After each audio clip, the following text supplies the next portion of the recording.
बैठना, उसको उपासना कहते हैं। उपासना का मतलब है उपधन आसन, उसके पास बैठना। किसके पास? श्रेष्ठ के पास बैठना। किसके पास?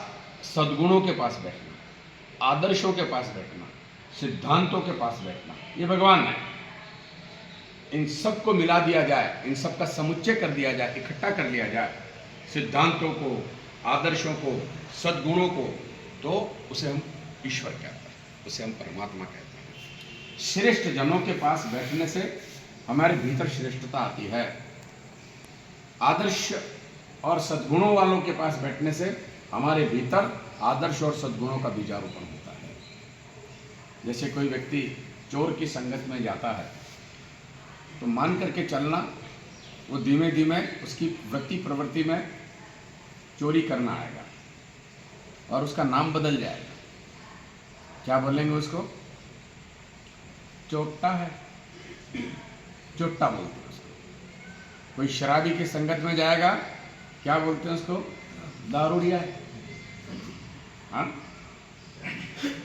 तो ये संगत का असर पड़ता है। उपासना नित्य जीवन का एक क्रम बनना चाहिए, होना चाहिए। भजन बिना भोजन नहीं। जब तक भजन नहीं करेंगे तब तक इस देह रूपी देवालय में देह को चलाने वाला भोजन का एक कौल भी नहीं डालेंगे। ये संकल्प होना चाहिए। बाय हुक और by cook, anyhow, there is no substitute of our determination. हमारे संकल्प का कोई विकल्प ना होना चाहिए, अपने भीतर लेना है। न्यूनतम क्या होगा? न्यूनतम होगा 15 मिनट, न्यूनतम 15 मिनट। किन के लिए? जो नए हैं। एकदम 15 मिनट को 3 टुकड़ों में बांटना है। 5 मिनट हमारे निर्माण के लिए, 5 मिनट परिवार के लिए और 5 मिनट राष्ट्र समाज के लिए। 5 मिनट हमने अपने लिए किया, पूरा पूरा अपने हिस्से का मिला। 5 मिनट परिवार के लिए किया तो परिवार के अंग है, एक हिस्सा हमको फिर उसमें से मिला। अगला 5 मिनट समाज राष्ट्र के लिए किया तो हम समाज राष्ट्र का एक हिस्सा हैं, तो उसमें से भी हमको एक हिस्सा मिला। आने वाला समय बहुत परिवर्तनशील समय है। बहुत उथल पुथल इस धाम धरा पर होने वाला है। 2 प्रकार का होने वाला है, एक सृजन और एक ध्वंस। लेकिन बिना ध्वंस के सृजन होता नहीं है। अगर आपको आपके भूखंड पर कोई नया बढ़िया बंगलो बनाना है तो पहले पुराने मकान का ध्वंस करना पड़ेगा। और जब ध्वंस होता है तो थोड़ा कष्ट होता है, लेकिन जब सृजन होता है तो वही कष्ट सुख में बदल जाता है। तो इस समय की पुकार को पकड़ते हुए, समय की पुकार है, बदलाव समय की पुकार है, बदलाव भगवान की आवाज है, भगवान की पुकार है। इस आवाज को, इस पुकार को अनसुनी ना करें। इस आवाज को सुनने के लिए बहरे ना हो जाए, सुने, श्रवण करें और उस आवाज में हमारी आवाज मिला दें। कौन सी आवाज? हम सुधरेंगे। तो कौन सी आवाज निकलेगी? युग सुधरेगा। युग सुधरेगा, हम सुधरेंगे। युग बदलेगा, हम बदलेंगे नहीं, हम बदलेंगे तब युग बदलेगा। ये अपने लिए आवाज हम निकालेंगे तो भगवान की कृपा हमारे पर अनवरत बरसती रहेगी। इन बदलाव के दिनों में भगवान कृपा बरसाने के लिए आतुर है। अपनी कृपा की किरणें लेकर के चरीवेती भगवान कर रहा है, महापुरुष कर रहा है, देव पुरुष कर रहा है, ऋषि हमारा कर रहा है। हम हमारी उपासना के माध्यम से पात्रता का विकास कर लें, हमारे पात्र को ठीक कर लें कि वहां से जो मिले उसको हम स्वीकार कर सकें, उसको हम धारण कर सकें। हमारा जागरण 2:55 का यहाँ था। आप लोगों की संसद ने तय किया कि हम 4 से 5 के बीच में उठेंगे।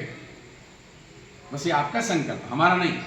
हमारा संकल्प तो 2:55 का था, तो हमने तो आपको उठाया, आपको संकल्प से बांध दिया था, कलावा बांध दिया था आपके हाथ में, तो हमने पूरा करा दिया आज दिन तक। अब अपना संकल्प होना चाहिए, निज संकल्प कि कुछ भी हो जाए 4 के बाद तत्काल और 5 से पहले हर हाल में जागरण होगा। यही उषापान का क्रम होगा, 1 से 1.25 लीटर जल का, 5-10 मिनट वायु स्नान का क्रम होगा। नित्य शौच इत्यादि से निवृत्त होकर स्नान आदि इत्यादि करके पूजा वाले कपड़े जरूर रखें अपने घर पर, पूजा वाले।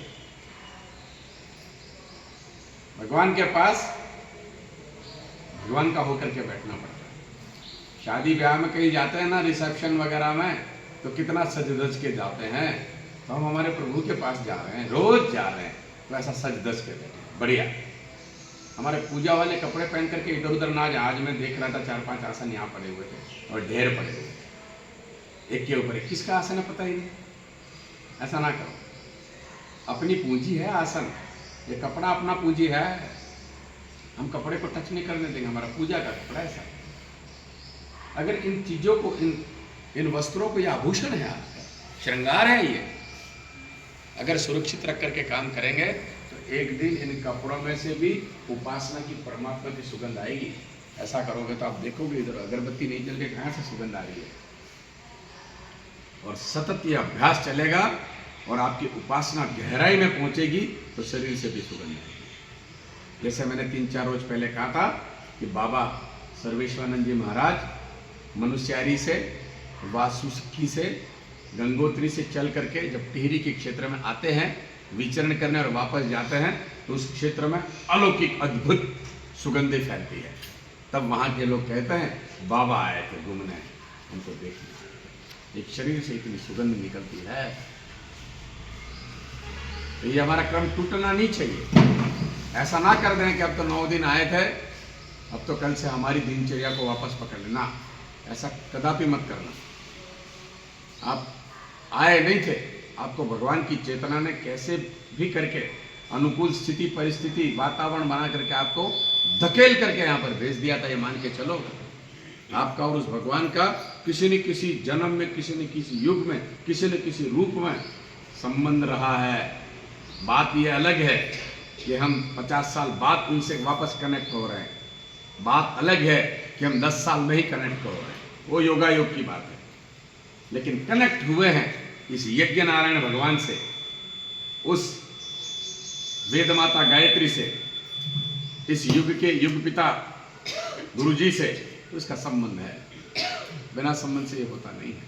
बस संबंध बनाया है तो निभाना, ये निभाना हमारा दायित्व बनता है। गायत्री माता को भूखे मत रखना, गुरु जी को भूखे मत रखना। गुरु गायत्री को भूखे रखेंगे तो हम भूखे मर जाएंगे, ध्यान रखिएगा। और गुरु गायत्री का भोजन 24 अक्षर है, भजन है। जितना भी भजन करते हैं ना, मैंने एक दिन आपको बोला था कि आप मूर्ति के सामने देखिएगा, एक टक मार करके एक नजर से आप देखिएगा, आपको महसूस होगा कि यह मूर्ति कुछ कहना चाह रही है। ये मूर्ति हमारी पुष्ट है। कई जगह कहते हैं यार सब मूर्ति है, जो भगवान का विग्रह है, बड़ा अद्भुत है, यहाँ दर्शन कर लो तो हमारी मन की मुरादें पूरी होती है। उसके मूल में कारण क्या है? उसके मूल में कारण यही है कि आप जो भी मंत्र जिस देवी देवता का जपते हैं, स्मरण करते हैं, वो मंत्र उस देवी देवता के पास जाता है और उस देवी देवता का विग्रह पुष्ट होता है, प्रसन्न होता है। और प्रसन्न मुद्रा, प्रसन्न भाव, पुष्ट भाव में दिया गया आशीर्वाद फलित होता है। यही लॉजिक है। आपने यहाँ बैठ करके 24-24 हजार को जप लिया, वो 24-24 हजार सारा देवी माँ के विग्रह में, मूर्ति में चला गया। वहां से आपको 100 गुना, 1000 गुना, अनंत गुना, कोटि गुना वापस मिला। आपको ही नहीं, जो आता है उसको मिलता है। इसलिए कई लोग यहाँ प्रतिदिन दर्शन करने आते हैं, प्रतिदिन दर्शन करने आते हैं। कई लोग गुरुवार आते हैं, कई लोग रविवार आते हैं, कई लोग पूर्णिमा आते हैं। क्यों? मन को शांति मिलती है, आत्मा को संतोष मिलता है, सारी बीमारी कटती है, घर परिवार में प्रेम, आत्मीयता का वातावरण विस्तार बनता है। ये इसलिए बनता है कि मूर्तियाँ देव जो विग्रह होते हैं वो पुष्ट होते हैं। हमारे मंत्रों में इतना बल होता है। ये वेद मंत्र हैं, ये छोटे मोटे नहीं, ये चमत्कार करने वाले हैं ये मंत्र। तो आप अपना अपना संकल्प जरूर अपने अपने भीतर से लीजिएगा, और जब कभी मौका मिले अथवा तो मौका निकाल कर अपने बाप के घर जरूर जाइएगा। आपके बाप का घर कौन सा है? शांति कुंज हरिद्वार। ये तो एक छोटा केंद्र है, एक छोटी इकाई है, बच्चा है ये तो। यहाँ आने से आप इतने प्रभावित हुए हैं, आपका मन प्रसन्न हुआ है, तन तंदुरुस्त हुआ है, भीतर का भगवान पुष्ट राजी हुआ है, तो सीधे सीधे साक्षात उस बाप के चरणों में जाकर के बैठोगे तो रोम रोम पुलकित हो जाएगा। आपको आनंद से आपका सरोवर भर जाएगा, हिलोरे मारेगा आपको। इसलिए वीकेंड पे, फोर्टनाइट पे, मंथ एंड पे, समर में, विंटर में परिवार को लेकर के हम हिल स्टेशन जाते, बड़े शहरों को घूमने जाते, टूरिज्म में जाते, तो उस तरफ की हिमालय की यात्रा जरूर करिएगा। साल में एक बार अपने बाप के घर जाया करो, जीवन धन्य हो जाएगा। ये परिवर्तन की क्रिया में हम समय को पहचान लेंगे, उस परिवर्तन के साथ हमारा जुड़ाव हो जाएगा, संबंध बन जाएगा, वहां से आशीर्वाद हमको सतत मिलता चला जाएगा। चाहे कहीं भी रहें, किसी भी क्षेत्र में रहें, किसी देश में रहें, किसी वेश में रहें, लेकिन वहां से मिलना बंद नहीं होगा। आइए आज हम इस यज्ञ के दौरान